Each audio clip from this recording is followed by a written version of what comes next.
319! Woo! 319! Hook! Hook! Hook!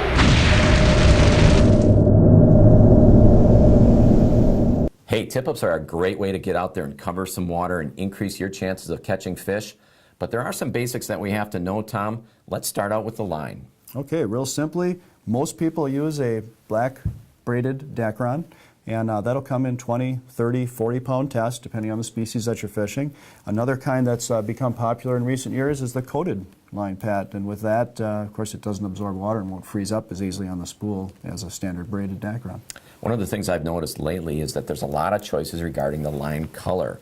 What is that all about? Well, yeah, there are. And one of the more popular ones after black is sand. If you're fishing in clear water or a sand bottom, it's a great way to help kind of camouflage your line a little bit more. Yellow, a high vis line is very popular too. If you want to be able to see what direction a fish is running away from your tip up, the high vis yellow is very popular. We do well with red. Red is a popular one. Green. So there's a variety of different options out there for the Yeah, there's a lot of options out there for line.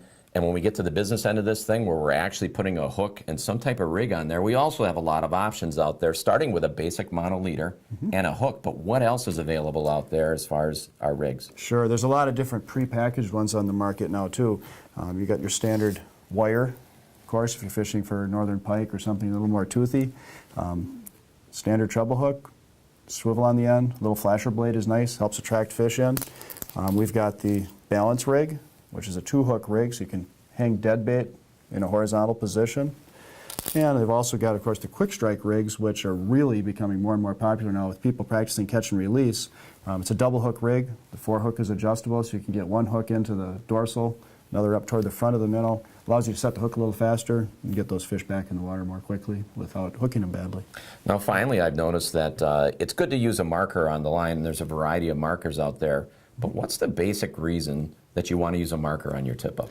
Real simply, Pat, all that does is allow you to set your depth. Okay, so when you use a regular standard clip-on depth finder, find out how deep the water is below your tip-up. You want to set maybe a foot off the bottom, let's say. Once you lift that line up, you can set the tip-up line marker at that foot off the bottom position. Okay, now if fish comes in and strikes and runs, you can see how far it's run.